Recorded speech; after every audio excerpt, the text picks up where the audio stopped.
utilizando a inteligência artificial para criar conteúdos teológicos. Vamos ver se vai ser bom e suficiente. Aqui nós temos o site de cursos, aí, e aí você cria uma continha e digita ali o que é que você, qual curso que você quer desenvolver. História do cristianismo, nós vamos colocar aqui. Ele vai encher ali, vai estar criando o curso agora, a apresentação, PowerPoint, etc. E quando encher aqui, ele vai nos dar todo o material montado, já todo pronto, em questão de minutos ou segundos, né? E aí nós vamos analisar como foi que ficou esse material, segundo aqui essa inteligência artificial. História do cristianismo. Descubra a fascinante história do cristianismo. Visão geral. Neste curso você irá conhecer a história do cristianismo desde sua origem até os dias atuais, explorando os principais eventos, figuras e movimentos que moldaram essa religião. Vamos lá. Os primeiros séculos do cristianismo. Os primeiros séculos do cristianismo são um período de extrema importância para compreendermos as origens e o desenvolvimento dessa religião que hoje conta com milhões de seguidores. Errado. Bilhões de seguidores. Vai ver os líderes, as doutrinas e dentro da história. Contexto histórico. Para compreendermos os primeiros séculos do cristianismo é necessário entender o contexto histórico do qual a religião surgiu. No século I, a região da Judéia, atual Israel, estava sob o domínio romano e o povo, e etc, né? Não tem nada de errado ali. Jesus de Nazaré. Jesus de Nazaré é considerado pelos cristãos como fundador e figura central do cristianismo. Está errado. Inteligência artificial não é considerado pelos cristãos. Ele é o fundador e a figura central do cristianismo, independente de quem o considera ou deixa de considerar. Isso é um fato histórico. Vamos ajeitar isso aqui, né? Vamos apagar aqui e vamos deixar só o que a gente quer. A gente podia também ter corrigido ali em cima, eu deixei passar, que é milhões de seguidores. Não é milhões de seguidores, são bilhões. São 2,3 bilhões de cristãos no mundo. Misturado todo tipo de jeito, todo tipo de seita que você puder imaginar, mas esse é o número, né? Que é considerado socialmente e mundialmente como cristianismo. Apesar de que eu não considero o romanismo católico romano como cristianismo. Considero como romanismo. Na Palestina, 30 anos de idade, Jesus pregou a mensagem do amor, salvação, e seus ensinamentos foram adotados por uma comunidade de seguidores que acreditavam que ele era o Messias prometido pelos profetas judeus. A formação da igreja primitiva. Após a crucificação e ressurreição de Jesus, seus seguidores se organizaram em comunidade e difundiram sua mensagem. A igreja primitiva é um movimento inicialmente convertidos e liderados de Jesus pela partilha de bens, orações comuns e eucaristia, e a celebração da Eucaristia. Essa Eucaristia já é um termo católico romano, né? Perseguição e expansão do cristianismo. Os primeiros séculos cristianos também foram marcados por perseguição, era visto como uma seita judaica rebelde, foram diversos violenta repressão. Diante de tais adversidades, o número só crescia. A partir do século VI, o cristianismo foi apoiado pelo Estado totalmente, né? E etc. Tá muito rápido ali o negócio.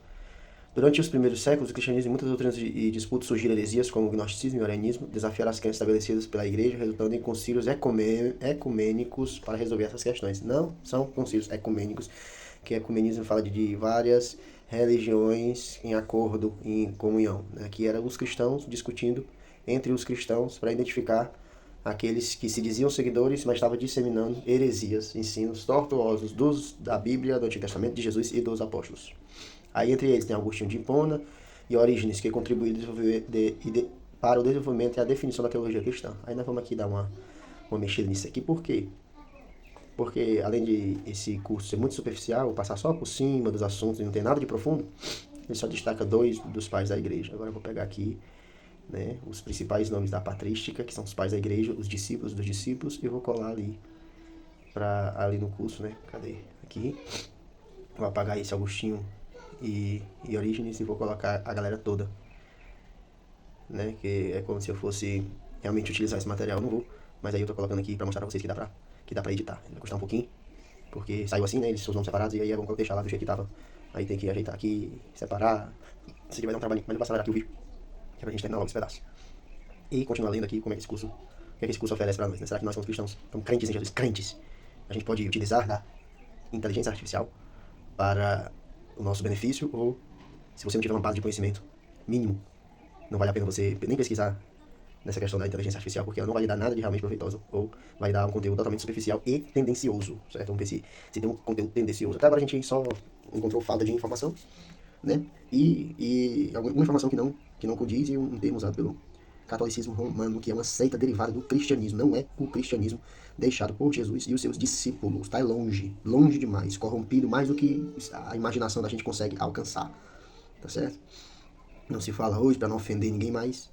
A Bíblia fala o que a Bíblia fala, e quem se ofende não é problema da palavra, é problema de quem quer viver uma vida diferente do que a palavra diz, né? Estes são os pais do cristianismo primitivo. Eles contribuíram para o desenvolvimento e definição da teologia da igreja, né? Aí aqui ele está reforçando o que foi dito, falando já dos próximos assuntos, a reforma protestante para o cristianismo, questionando as práticas da igreja católica, buscando uma revelação direta entre Deus e o indivíduo. Muito bem, isso aqui está certíssimo. Fala da igreja católica, não cristianismo em si, e, né, aí ele vai querer falar aqui que o cristianismo está atualizado, né? Evoluiu, né, com aqui na América Latina, com os povos misturados aqui, as tradições indígenas e africanas. Hoje é uma mistura, um sincretismo. E, na verdade, existe por parte do catolicismo romano que fez esse sincretismo aqui no Brasil, né? Mas por parte da igreja que se quer denominada evangélica, os crentes, esse sincretismo ele não é aceito de maneira nenhuma. É considerado uma corrupção, certo? E aí ele coloca cristianismo, aí eu estou colocando ali catolicismo romano, que é uma vertente do cristianismo primitivo, certo? Vamos lá, vou dar uma aceleradinha aqui pra gente economizar aqui no nosso tempo. E aí, o que você tá achando até agora? Então, foi reinterpretado com o cristianismo, olha. Aqui já começa a desmanter, né? Aí a reforma protestante, o movimento religioso que aconteceu no século XX, resultando da divisão cristã-católica, esse período foi marcado por transformações significativas na Europa ocidental, desempenhou um papel crucial no desenvolvimento do cristianismo, completamente correto, apesar de superficial. Antes do surgimento da reforma protestante, a igreja católica detinha o monopólio religioso e político da Europa, certíssimo. No entanto, a igreja enfrentava problemas internos como a corrupção e a hierarquia eclesiástica, havendo indulgência, a busca por maior poder temporal. Muito bem. O ambiente religioso e intelectual da época também contribuiu para a disseminação das novas ideias, com a expansão da educação, acesso à leitura da Bíblia tornou mais acessível para as camadas sociais mais baixas e para os religiosos que começassem a pregar. E eu perdi ali. Vários líderes surgiram durante a reforma protestante, né? Alguns principais líderes foram Martinho Lutero, alemão, João Calvino, francês, e Ulrich Zwinglio, líder suíço, né? Ulrich Zwinglio. E esse foi que combateu a idolatria da Igreja Católica, a adoração de imagens e etc. Os impactos da reforma protestante, a divisão da igreja, a reforma trouxe outras igrejas, como luteranismo, protestantismo, calvinismo, anglicanismo e etc.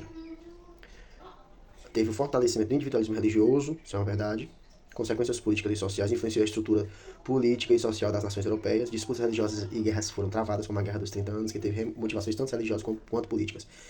E estimula a educação, a valorização da leitura da Bíblia, a promoção da alfabetização, contribuir para a expansão da educação e surgimento de universidades religiosas e após as universidades como a gente conhece. E aí tem a conclusão, né, da questão aí da reforma protestante, que está bem colocado, pelo menos com as informações básicas, do básico para você ter um conhecimento mínimo sobre o assunto. É isso que esse curso de inteligência artificial oferece, um conhecimento mínimo sobre o assunto, com alguns erros, distorções e tendências, como nós vamos ver lá no final. Aí nós temos aqui religião católica, muito bem, tornou a principal forma do cristianismo, muito bem, a influência da igreja, a fusão de tradições religiosas conhecida como sincretismo, né? O catolicismo realmente fez isso. Durante o período colonial, a igreja católica desempenhou um papel central na vida dos colonizadores. Esse controle, né, religioso, moral na sociedade, instituições. A igreja também desempenhou um papel importante em educação, isso é verdade. Seminário, devoção religiosa, rituais, tornaram parte integrante da identidade latino-americana, isso é verdade. E foi muito bom para nós, os crentes. Aqui nós vamos ver uns movimentos de libertação, movimentos revolucionários, né? Muitos deles revolucionários viram a igreja como uma instituição opressora, na época do colônio, né? Aí fala aqui do tal Simão Bolivar e José de São Martim, considerava a igreja como uma aliada importante na luta da independência, que era contrário a esse movimento de libertação, né? Aí tá falando aqui depois do surgimento do pentecostalismo, né, do movimento carismático, que teve um grande impacto na América Latina até os dias de hoje, é verdade, no começo do século. Teologia da libertação. Tem que ter um puxadinho pros interesses da esquerda, pros interesses dos movimentos sociais, né, do socialismo, comunismo, globalismo e etc, né. Aí a teologia de libertação é a única coisa teológica que agrada a esse povo. Então o que é essa bendita dessa teologia da libertação? É uma teologia que prega que o plano de Deus para a sua vida é ele mudar das classes sociais. Você sair da classe D para a classe C, depois para B e ir para A, né? Que todo mundo vai ficar morto e satisfeito. E na verdade o plano de Deus é te salvar da condenação eterna do inferno e da perdição. Então é um pouco o contrário, né? É um pouco dissonante do que a Bíblia diz, certo? E aí aqui a gente está indo para a conclusão. Ele vai só ressaltar algumas coisas que já falou, né? Aí vai ter aqui os principais assuntos que foi discutido, muito bem organizado, né? Isso a gente tem que dizer. E depois vai ter um resumozinho e um questionário para você que fez o curso aqui, que é oferecido pela essa inteligência artificial, esse site. Ele vai ver se você fixou os assuntos na sua mente, né? Qual foi o período em que ocorreram os primeiros séculos do cristianismo, até o século VI, né? Quem foi o líder da reforma protestante? Martin Lutero. Em que século ocorreu a reforma protestante? Foi 16. Qual região o cenário foi a reforma protestante? Na Europa, a região. Né? Em que século ocorreu a chegada do cristianismo na América? No século XV. Quem foi a figura central da evangelização na América Latina? Bartolomé de Las Casas, e etc. E aqui nós vamos terminando o curso. E aí, se você assistiu o vídeo todo, o que você achou? A inteligência artificial, ela vai mais ajudar nessa questão ou ela vem mais para atrapalhar?